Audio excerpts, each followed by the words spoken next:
마태복음 5장 9절. 마태복음 5장 9절.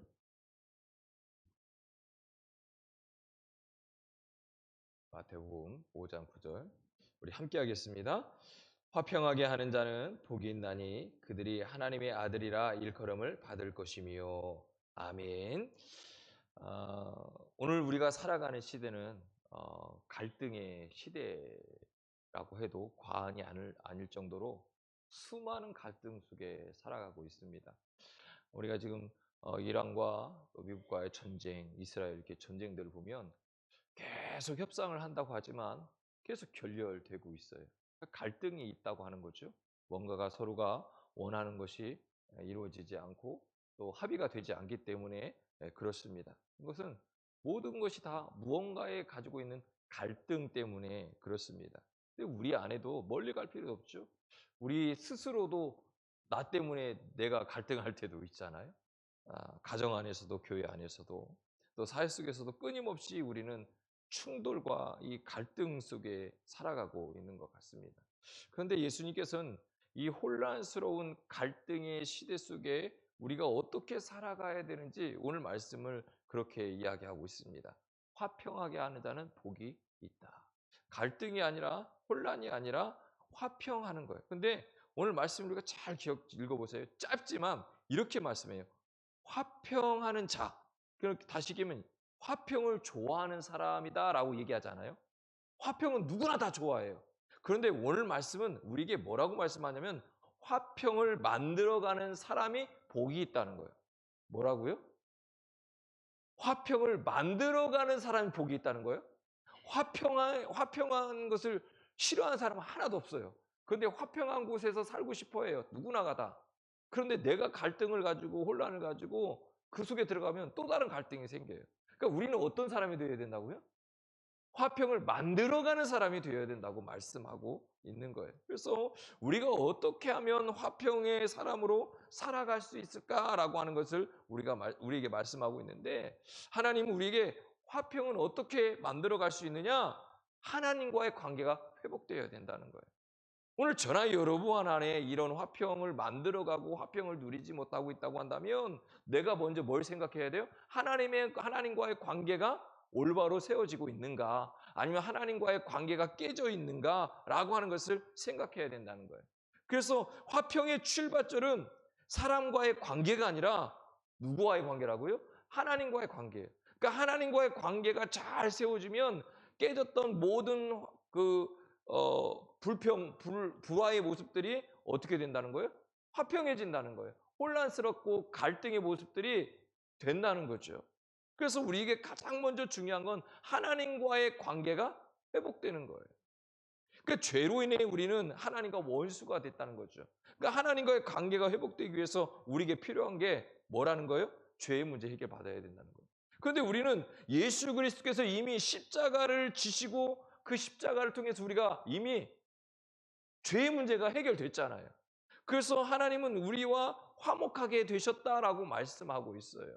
그러니까 오늘 저나 여러분에게 하나님과의 관계가 깨졌다고 한다는 얘기는 뭐냐면 예수 그리스도의 십자가의 그 은혜가 내 안에 지금 있는지 없는지 확인해야 된다는 거예요. 내가 그것을 진짜 믿고 있고 십자가를 통해서 예수 그리스도의 그 십자가의 사건을 통해서 내가 죄의 문제가 해결됐다라고 하는 이 믿음과 확신이 있으면 우리가 관계가 회복되는데, 이 믿음이 없으면 관계가 회복될 수 없죠. 하나님과의 관계는 여기서부터 시작되는 건데, 그러니까 우리가 예수님을 믿지 못하는 이유가 바로 여기가 있는 거죠. 믿지 못하면 관계 회복이 안 되는 거예요. 믿지 못하면 죄의 문제가 해결되지 않기 때문에 죄된 모습으로, 죄악의 모습으로 우리가 하나님과의 관계가 회복될 수 없다라고 말씀하고 있는 거예요. 다시 얘기하면 하나님과의 관계 회복은 어디서부터 일어나는 거예요? 십자가 사건부터 일어나는 거예요. 그 십자가 사건이 나의 죄의 문제를 해결해 줬기 때문에 그래요. 그래서 로마서 5장 1절에 보면 그러므로 우리가 믿음으로 의롭다 하심을 받았으니 우리 주 예수 그리스도로 말미암아 하나님과 화평을 누리자라고 말씀하는 거예요. 그러니까 우리가 믿음으로 의롭다 하심을 얻었다는 거잖아요. 그러니까 그 십자가 사건, 예수 그리스도가 메시아로 오셔서 그 십자가의 사건을 통해서 내 죄의 문제, 내 모든 이런 문제가 해결되음과 동시에 그것을 통해서 하나님과의 관계가 뭐 한 거예요? 회복됐다는 거예요. 그때 비로소 우리가 하나님과 뭐 한다고 해요? 화평을 누린다는 거죠. 사랑하는 성도 여러분, 하나님과의 관계가 막혀 있는 사람은 절대 참된 평안을 누릴 수가 없어요. 기도를 해도 불안해요. 상황이 좋아져도 마음이 편하지 않아요. 왜 그럴까요? 그게 바로 하나님과의 관계가, 참된 관계가 회복되지 않았기 때문에 그래요. 근본이 막혀 있다는 거예요. 생각해 보세요. 뭔가가 막혔어요. 막히면 제대로 근본적인 문제를 해결해야 되는데 중간만 계속 건들면 문제가 생기는 거예요. 그러니까 근본의 문제를 해결해야 되는 거죠. 그래서 하나님과의 관계, 화목한 관계가 잘 되어 있는 사람은 달라요. 환경이 어려워도 뭐죠? 평안을 누릴 수 있는 거죠. 환경이 그 평안을 빼앗아갈 수 없어요. 왜요? 그 어려운 환경, 힘든 환경, 갈등의 환경에 있다 할지라도, 혼란의 환경에 있다 할지라도 그 안에 누가 계신 거예요? 하나님이 함께하고 계시니까. 그러니까 그 하나님이 그런 상황 속에서도 나와 함께하고 계신다고 하는 것을 믿으면 우리는 화평을 누리는 거예요. 평안을 누리는 거예요. 그래서 우리가 가장 먼저 점검해야 될 게 바로 하나님과의 관계가 잘 되어 있나. 나와 하나님 관계가 잘 되어 있는지 점검해야 된다는 거예요. 그 첫 번째가 뭐예요? 회개라는 거예요. 회개를 통해서 회복되어야 된다는 거예요. 또 우리가 예배를 통해서 살아나야 된다는 거예요. 하나님과의 관계가 그럴 때 그 교제를 통해서 깊어진다고 말씀해요. 이때 비로소 우리 안에 진짜 평안을 누리는 거예요. 세상이 줄 수 없는 그런 진정한 평안을 우리에게 주시겠다라고 말씀하고 있잖아요. 그래서 화평은요, 멀리 떨어져 있는 것이 아니라 우리의 삶 속에서 만들어가는 거예요. 예수님은 화평한 자가 아니라 화평하게 하는 자라고 말씀하는 거예요. 이 말은 화평은 저절로 생기는 것이 아니라는 거죠. 의지적으로 만들어 가야 된다는 거예요. 의지적으로 하나님과 함께하고 하나님과 함께하는 삶을 교회 안에서만이 아니라 교회 밖에서도 자꾸 그 관계를 만들고 하나님과 관계가 회복되어 가면 세상 속에서도 우리가 어떻게 된다는 거예요? 그 화평을 누릴 수 있다는 거죠. 그래서 히브리서 12장 14절에 보니까 모든 사랑과 더불어 화평함과 거룩함을 따르라 이렇게 말씀하고 있는 거예요. 이 따르라고 하는 것은 뭐죠?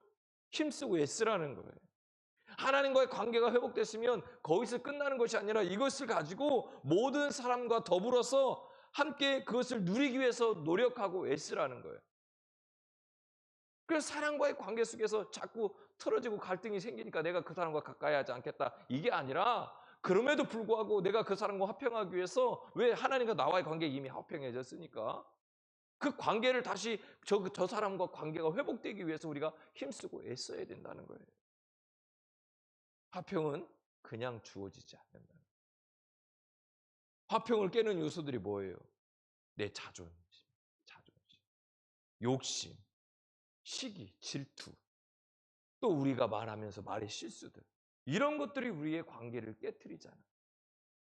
우리의 삶의 실제의 모습이 이런 거 아닌가요? 가정에서도 직장에서도 어떻게 보면 큰 문제 때문에 깨지는 건 많지 않아요. 아주 작은 말 한마디, 작은 것 하나 때문에 모든 것이 시작되는 것을 우리는 알 수 있잖아요. 그래서 우리는 화평을 만드는 사람들, 화평을 누리는 사람이 아니라 화평을 만들어가는 사람들은 내가 먼저 손 내밀고 내가 먼저 사과하고 내가 먼저 이해하려고 한다는 거예요. 말을 절제하고. 왜 내가 먼저 해야 합니까? 그게 바로 십자가의 길이니까. 그 십자가를 통해서 우리 주님께서 이미 그 길을 걸어가셨고 우리도 그 십자가를 지고 우리가 주님과 함께하기를 원하기고 예수 그리스도의 제자가 되고 백성이 되고 자녀가 된다고 하는 것은 우리 또한 그 길을 가겠다고 고백하는 거예요. 그런데 우리가 정말 그러고 있냐는 거죠. 이 질문을 우리에게 던지고 있는 거예요. 예수님께서 먼저 우리를 화목하게 하셨듯이 우리도 먼저 화평을 누리는 사람이 되어야 되고 그 화평을 이루어가는 사람이 되어야 된다라고 말씀하고 있는 겁니다. 그래서 화평하게 하는 자는 하나님의 자녀다라고 말씀하는 거예요. 그들이 하나님의 아들이라 일컬음을 받을 것이다 라고 말씀하잖아요.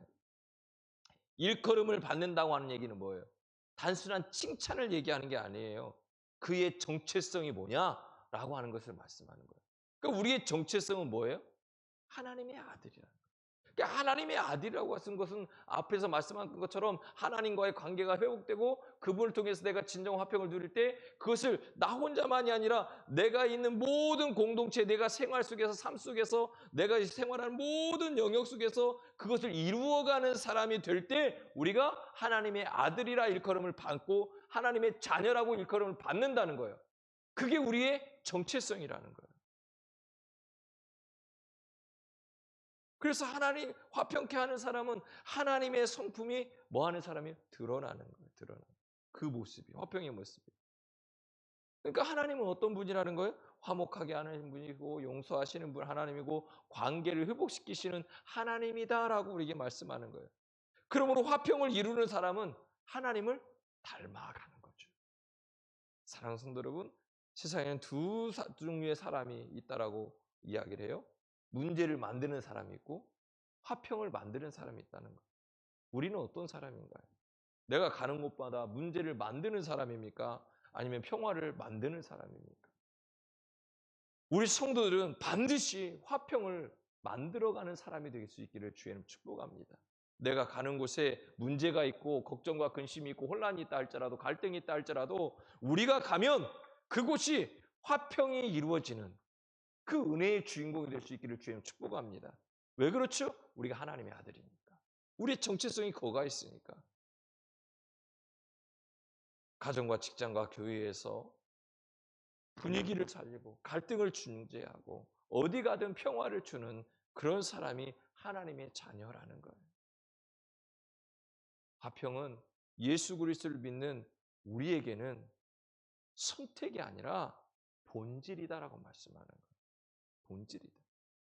그 얘기는 뭐냐면 우리가 우리의 어머니 아버지에게 제가 태어날 때 가지고 태어나는 게 있어요. 감출 수 없는 거. 그렇죠? 아무리 감추려고 해봐야 감춰지지 않는 그게 있어요. 그래서 어른들 그러잖아요. 너를 보면 꼭 네 아버지 닮았다. 아닌 것 같은데 닮았다는 거예요. 그렇잖아요.